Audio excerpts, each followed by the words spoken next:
중소, 중견기업을 응원합니다. ACID 실무 특강 이번 시간에는 교육체계에 대해서 진행을 하도록 하겠습니다. 사실 교육체계는 정답은 없는데 네이버나 구글 이미지에서 교육체계라고 검색해 보시면 비슷한 구조를 가지고 있을 거예요. 그 구조가 어떻게 되어 있으며 왜 그렇게 되어 있는지, 어떻게 하면 그 구조를 만들어낼 수 있는지에 대해서 이야기를 하도록 하겠습니다. 전체적인 구조입니다. 이 위에 있는 부분들은 있고 없고의 중요한 것이 아니라 교육 체계를 잡을 때 이런 것들에 대해서 한번 고민을 해보실 필요가 있다는 거죠.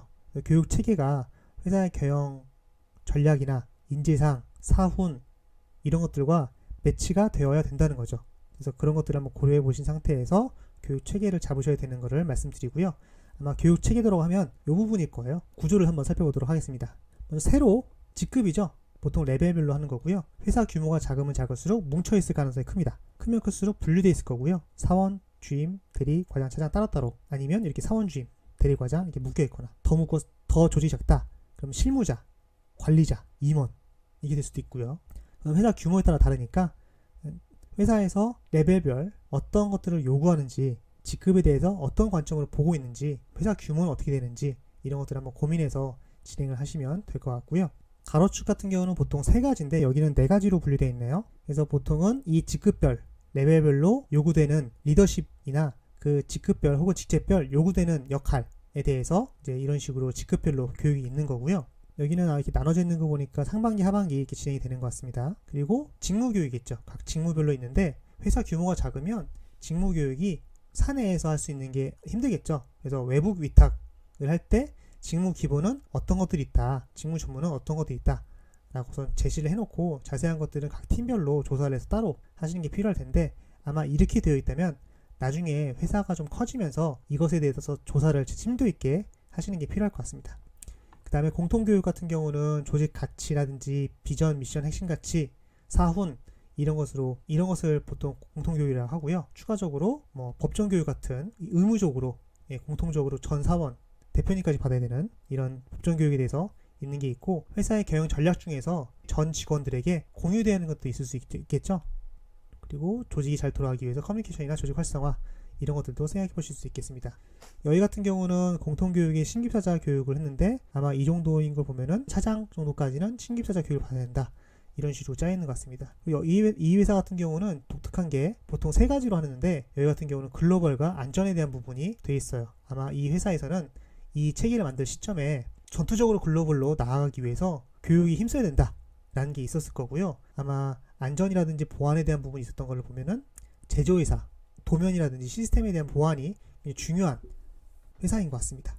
그래서 회사에서 전략적으로 필요한 부분이 있다면 이렇게 별도로 따로 빼서 교육 체계에 잡으시면 될 것 같습니다. 지금까지 구조만 간단하게 보셨고요. 구조를 살펴봤으니 이제 내용 작성에 대한 얘기를 할 건데요. 제일 좋은 방법은 사실 외부 컨설팅 기관의 도움을 받으면 좋겠죠. 하지만 비용적인 부분도 있을 거고요. 외부 조직이 우리 조직을 판단하고 진단 내리기는 알지 못하는 내용들이 좀 있을 수 있어요. 그래서 빈틈이 존재할 수밖에 없습니다. 컨설팅 기관은 그 컨설팅을 끝내고 빠지면 끝나거든요. 그것에 대해 책임을 지진 않아요.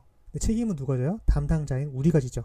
그렇기 때문에 그 책임을 안 지는 외부 컨설팅보다는 좀 부족하더라도 내부적으로 하자 라는 의사결정이 있을 수 있습니다. 어찌됐든 내부적으로 하는 방법에 대해서 말씀을 드리도록 하겠습니다. 가운데 부분에 대해서만 이야기를 하도록 하겠습니다. 먼저 리더십 교육에 대해서 말씀드리도록 하겠습니다. 여기서는 이게 따로 분리되어 있는데 사실상 리더십 교육이라고 보시면 될 거예요. 보면 성과관리 리더십, 코칭 리더십, 인파워먼트 리더십 다 리더십이라고 불릴 수도 있는 거잖아요. 먼저 문헌 분석이죠. 문헌 분석은 여러분들이 혹시 거래하고 계시던 외부 교육 컨설팅 회사가 있으면 그런 기본적인 자료 좀 달라, 내부적으로 체계를 좀 잡아야 되는데 너무 자료가 없다 라고 하시면 별도로 문서를 만드는 게 아니라 있는 자료를 공유해 달라고 하는 거기 때문에 크게 어렵지 않게 자료를 받아보실 수 있습니다. 그리고 논문 사이트를 좀 찾아보시면 이런 것들을 조사를 하는 경우가 좀 많이 있거든요. 특히 리더십 같은 경우는 다양한 리더십에 대해서 정리하거나 아니면 진단하는 도구들이 많이 있습니다. 그것을 보시고 설문을 만드실 수 있고요. 효율적으로 하시려면 사원, 주임, 대리까지는 설문만 하시고 인터뷰는 굳이 하실 필요는 없을 것 같습니다. 아마도 리더십 파이프라인에서 제시되는 직급별 요구되는 리더십에서 크게 벗어나지 않을 거고요. 추가적으로 임원, 팀장, 과장 이런 식으로 추가적으로 인터뷰를 하시잖아요. 인터뷰를 통해서 요구되는 것들을 조사하면 크게 다르지 않을 겁니다. 문제되는 것들은 이제 과장 이상, 뒤에 장자가 붙는 사람들 있잖아요. 그 이상이 될 건데요. 그분들 대상으로 인터뷰를 하시면 됩니다. 첫 번째, 조직이 나한테 팀에서 혹은 전사적으로 나에게 어떤 리더십을 요구받는 것 같다 라는 것을 물어보십시오. 그리고 그 상황, 요구받는 상황들에 대해서 간단하게 인터뷰를 해보십시오. 그러면은 현재에 대한 부분이 나올 거고요. 근데 이 현재는 현재 받는 것과 앞으로 받는 것이 아마 섞여 있을 거예요. 근데 앞으로 받는 것에 대해서는 이분들에게 직접 물어보셔봤자 크게 답이 안 나와요. 그것들은 그 위치급한테 물어보시면 됩니다. 그러니까 과장, 차장 같은 경우는 팀장들 인터뷰에 물어보시면 됩니다. 과장, 차장들에게 앞으로 2, 3년 우리 회사가 발전하기 위해서 과장, 차장에게 요구되는 리더십이 무엇입니까? 라고 물어보시면 될 거고요. 팀장은 임원에게 물어보시면 되겠죠. 우리 회사가 2년 뒤, 3년 뒤에 더욱더 발전하기 위해서는 팀장에게 어떤 리더십이 요구되어지냐, 현재 말고 앞으로 바라는 것이 있다면 어떤 것이 있냐, 이렇게 물어보시면 됩니다. 본인들한테 물어보신 것도 좋긴 한데 제가 볼 때는 윗분들에게 물어보는 것들이 훨씬 더 효율적으로 진행하는 부분이라고 생각이 좀 듭니다. 가급적이면 대표님한테도 여쭤보시는 것도 좋은데요. 직급이 올라가면 올라갈수록 조금씩 더 큰 틀을 보고선 일을 하시는 분들이기 때문에 팀장, 임원 정도까지는 어느 정도 구체적인 것들을 질문이 가능하겠지만 회사 규모에 따라서 혹은 대표님의 성향에 따라서 대표님에게는 구체적으로 어떤 리더십이 필요하다 라기보다는 우리 회사의 2년 뒤, 3년 뒤에 어떤 모습이었으면 좋겠냐, 고객사들에게 우리 회사가 어떤 이미지였으면 좋겠냐, 대표로서 고객사의 임원이나 주요 관계자들을 만났을 때 우리 회사에 대한 평을 어떤 이야기를 들었으면 좋겠냐, 이런 것들에 대해서 물어보시면 됩니다. 그래서 큰 틀을 바라보시는 분들은 큰 틀에서 상상하는 사례를 끄집어내고 그 사례를 만들어내기 위해서 팀장들이 어떤 활동들을 하면 좋겠는지 이를 물어보신 다음에 그걸 리더십 형태로 여러분들이 가공을 좀 하셔가지고 최종적으로 인터뷰와 설문이 다 끝난 다음에 이러한 근거로 이렇게 리더십 체계를 잡았습니다 라고 보고하시면서 대표님 생각은 혹시 어떻게 생각하십니까? 혹시 수정하거나 보완할 사항들 있으시면 적용하겠습니다. 이렇게 얘기를 해서 컨펌 받는 식으로 진행하시면 될 것 같습니다.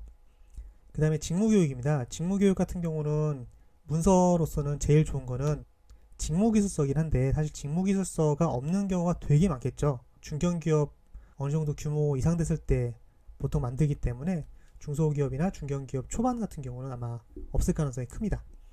그럼에도 불구하고 회사마다 문서가 있을 거예요. SOP로 불리든 업무 절차서라고 불리든 업무에 대해서 정리한 문서가 있을 겁니다. 그리고 우리 회사는 그래도 체계를 좀 잡으려고 해 라고 하는 회사들은 ISO 인증이라는 게 있을 건데 그 인증을 받으려면 그 직무별로 조사한 문서들이 있을 겁니다. 그 문서를 보시면 그 직무가 진행되는 흐름, 의사결정 과정, 유관 조직 이런 것들이 다 들어가 있거든요. 그래서 문헌 분석을 그걸로 어느 정도 틀을 잡으신 다음에 그 틀을 가지고 이것도 인터뷰를 하셔야겠죠. 그래서 인터뷰를 하시면 되는데 리더십에 대한 부분을 팀장님들께 인터뷰를 했잖아요. 직무도 팀장님들한테 물어보면 되겠지만 2번 하면은 팀장님들 불편하시죠. 팀장 바로 밑에 있는 직원이라면 크게 틀림이 없습니다. 그렇기 때문에 팀장님을 또 모시는 것보다 혹은 리더십 인터뷰를 하면서 직무를 같이 물어보는 것보다 직무는 따로 물어보시는 것을 좋다라고 생각을 좀 하고 있고요. 여기는 직무 기본 역량과 직무 전문 역량 이렇게 나눴는데 보통 이렇게 하기보다는 영업, 설계, 제조, 관리 이런 식으로 직군을 좀 나누고요. 그 직군에서 레벨별로 다르겠죠. 어떤 거는 이렇게 하나, 둘, 세 개로 나눌 수도 있고 어떤 거는 하나, 여러 개가 나눌 수 있습니다. 그 회사의 특징이나 인원 구조, 직무적인 성숙도 등등에 따라서 꼭 같은 레벨로 나눌 필요는 없어요. 이렇게 다르게 레벨 나눠가지고 어떤 역량이 필요하다 혹은 어떤 교육이 필요하다 이렇게 쓰시면 될 것 같습니다. 공통교육 같은 경우 공통교육이나 회사 경영 전략상 필요한 교육들 이런 거 같은 경우는 회사 내부적인 내용이 회사마다 다를 거니까 제가 따로 말씀드릴 건 없고요. 나중에 기회가 된다면 여기 있는 비전 미션 핵심 가치라든지 인재상, 사훈 이런 거 있지 않습니까? 이런 거에 대한 교육에 대해서 좀 구체적으로 따로 말씀드리도록 하겠습니다. 이상으로 마치겠고요. 다음 시간에는 HRD 트렌드 중에서 몇 가지를 이야기해 보도록 하겠습니다. 감사합니다.